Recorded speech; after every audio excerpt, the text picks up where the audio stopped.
Je vais vous parler d'un projet un peu collaboratif donc qui a été mené à la fois avec donc des agronomes de l'INRAE, avec Terrinovia, le CESBio, donc qui sont très spécialisés sur les images satellites, et puis dans le cadre effectivement de deux UMT successives, UMT Tournesol puis l'UMT Pactol qui a démarré depuis un an ou deux.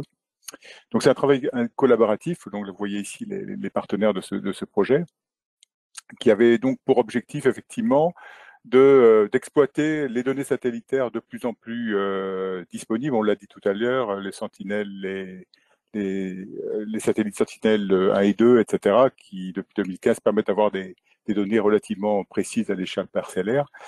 Et par ailleurs, on avait un travail important de développement de méthodes de prévision du rendement et des performances agronomiques que l'on voulait coupler. Donc c'était un peu l'objectif principalement de ce travail, qui a été donc de coupler le savoir-faire des agronomes et des données de la télédétection, en utilisant à la fois des modèles soit statistiques relativement simples, basés sur les données, hein, comme on en a parlé David précédemment, ou des modèles, je dirais, à base de processus, qu'on appelle les crop modèles, les modèles de culture, des modèles un peu plus mécanistes.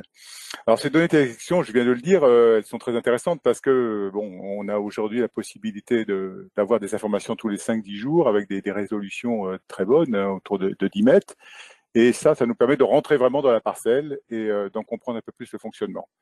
Tout ça pour faire quoi? Le premier objectif en fait de ce travail, c'était d'essayer d'améliorer la prévision du rendement et de la qualité. Alors appliqué ici au tournesol, hein, qui est un peu notre espèce modèle, bien sûr à l'échelle de la parcelle, mais de manière plus générale à l'échelle du bassin de collecte, puisque ce sont des projets qui se sont développés aussi en collaboration avec deux coopératives du Sud-Ouest, Artéris et Val de Gascogne. Donc l'idée était effectivement d'avoir des informations environ 3 semaines ou un mois avant la récolte, pour pouvoir éventuellement améliorer la logistique, se positionner sur des marchés par rapport à une qualité, etc. Donc c'est une information importante dont on a effectivement compris l'intérêt en discutant beaucoup au départ dans un projet CASDAR d'abord, et puis maintenant dans un projet Plan to Pro, de l'importance effectivement de cette échelle de la décision.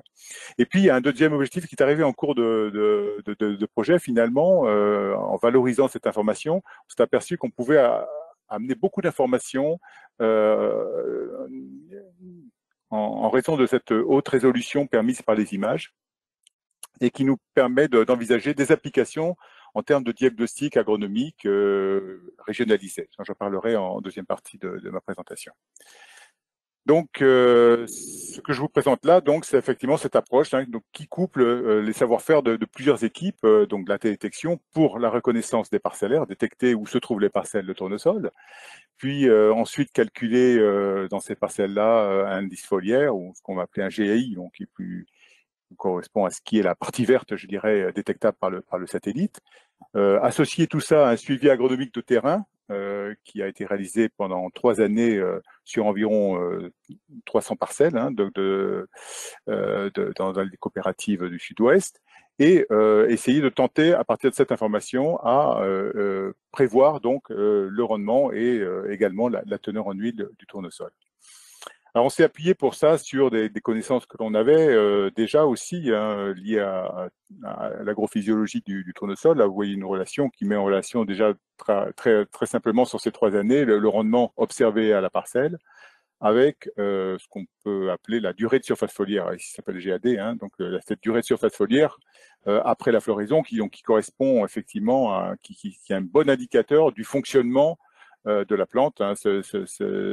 Cet indicateur s'effondre dès lors qu'il y a un stress hydrique important ou qu'il y a des maladies importantes en particulier. Donc sur cette base-là, on a développé 2 approches. Alors ici, vous voyez une représentation un petit peu schématique de toute la chaîne je dirais, de traitement à partir des informations en bleu, qui sont des informations qui étaient disponibles initialement, ou les hypothèses que l'on a dû faire pour initialiser des modèles. Ici, c'est l'approche qui a été utilisée pour assimiler donc de la donnée de surface foliaire à l'intérieur d'un modèle de culture. Ici, un modèle spécifique pour le tournesol, donc qui était développé en équipe, le modèle Sunflow, en s'appuyant sur des analyses de sensibilité permettant d'orienter un petit peu les variables qui étaient importantes d'assimiler dans ce modèle. Tout ça donc pour réaliser à la fois donc des prévisions de rendement, alors le plus tôt possible, mais également à la récolte pour vérifier un petit peu les écarts. La deuxième approche est plus simple, c'est une approche basée sur les modèles statistiques, mais elle s'appuie de toute façon sur les mêmes, un peu sur les mêmes entrées. Mais là, il s'agit effectivement de calculer deux variables principales, l'indice foliaire maximal et puis cette durée de surface foliaire après floraison, en faisant un petit travail aussi d'estimation et de repérage de la phénologie du tournesol. L'idée, effectivement, donc, de ces deux approches était, bien sûr, et c'est les quelques résultats que je voudrais vous présenter, qui sont encore un peu préliminaires, c'est ces résultats un petit peu donc, de comparaison de ces différentes techniques de modélisation par rapport à leur capacité à prédire le rendement. Bon, vous voyez sur la gauche, il y a eu d'abord en préliminaire tout un travail finalement à partir de l'analyse des images et l'utilisation de modèles phénologiques, donc repérage et un petit peu la phénologie de la culture pour chaque parcelle et calcul donc des principales variables nécessaires pour cette modélisation, hein, donc l'indice foliaire maximal et puis cette durée de surface foliaire. Donc en faisant toute une série effectivement d'hypothèses et d'interprétations et d'analyses de ces différents profils de surface foliaire. Donc à droite, vous voyez deux types de modélisation. En haut, la modélisation plus mécaniste, avec à gauche sans assimilation de données et à droite avec assimilation. Donc on voit qu'on améliore de 25%, on réduit de 25% l'erreur. L'erreur reste encore importante.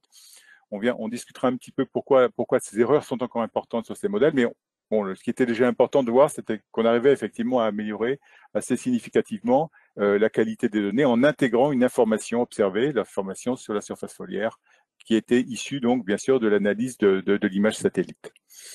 En bas, vous voyez une modélisation statistique qui apparemment semble donner de meilleurs résultats. Alors, elle dépend aussi des années qu'on utilise. On voit effectivement qu'on a de meilleurs résultats, mais par contre, ça dépend, bien sûr, ça nécessite absolument d'avoir une base de données initiale pour construire ces modèles, alors qu'effectivement, dans les modèles mécanistes, on part d'une simulation sans données préalables.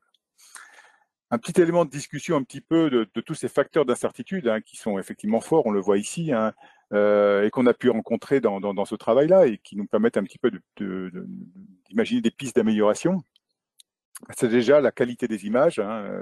L'important pour construire une courbe, comme vous voyez ici, il faut avoir effectivement une bonne répartition des images et à des dates clés importantes pour construire ces indicateurs. La deuxième chose, c'est la prise en compte de facteurs limitants. Quand on intègre un indice foliaire, on intègre de fait une partie des facteurs limitants, mais pas tous.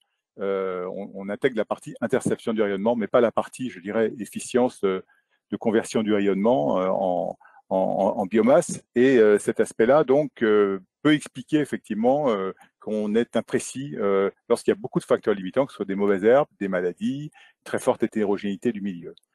Et puis, les caractéristiques du sol ne sont pas toujours très bien connues, en particulier pour initialiser les modèles, en particulier les modèles de culture. Et puis, le dernier facteur d'incertitude, c'est les rendements observés. Très difficile d'obtenir des rendements à l'échelle parcelle. Alors, aujourd'hui, avec les capteurs de rendement sur les moissonneuses, c'est de plus en plus facile, mais finalement, le pourcentage de situations a été relativement faible dans notre échantillon et on a eu beaucoup de rendements qui sont à la fois des rendements issus d'îlots de parcelles ou voire même de l'exploitation. Donc, ce qui ajoute aussi un peu de bruit dans l'ensemble du travail. Et puis, deuxième résultat que j'aimerais vous montrer, qui n'avait pas été forcément tout à fait espéré au départ, c'était la possibilité d'utiliser cette fois non pas la valeur moyenne à l'échelle de la parcelle, mais utiliser la variabilité, l'hétérogénéité parcellaire comme étant une source d'information sur les facteurs limitants importants qui se sont manifestés dans ces parcelles. Alors on peut utiliser bien sûr cette hétérogénéité à des moments clés, comme ici autour de la floraison. On peut utiliser aussi cette dynamique de mise en place de cette hétérogénéité, qui est issue donc de travaux de classification à partir des images et des traitements des pixels. Et ici, vous avez quelques illustrations, puisqu'on confronte cette hétérogénéité avec la dynamique de surface foliaire pour les différentes zones de la parcelle. Et vous voyez effectivement, donc cette hétérogénéité peut essayer de s'interpréter dans certains cas comme un effet de la profondeur de sol en coteaux, qui permet effectivement, qui peut se mettre en relation avec cette dynamique croissante et bien classée de surface foliaire. On voit des situations ici où on a eu des salissements par les adventices au cours du temps et qui se traduisent par des formes très très bizarres en termes de surface foliaire, puisqu'on a des maximums qui sont atteints bien après la floraison, ce qui n'est pas compatible avec la physiologie du tournesol, bien sûr. Donc on peut analyser je dirais, ces distorsions par rapport à un modèle attendu comme étant l'apparition de facteurs limitants. Et ici, des salissements par des chardons, des xanthium. Il y a un autre exemple d'attaque de maladie en fin de cycle qui se traduit par une dégradation ici une chute très rapide de la surface foliaire dans les zones les plus favorables de la parcelle et qui correspond ici, après vérification sur le terrain, bien sûr, à des attaques fortes de verticillium, dont on sait que c'est une maladie qui va beaucoup se développer dans les zones à fort potentiel.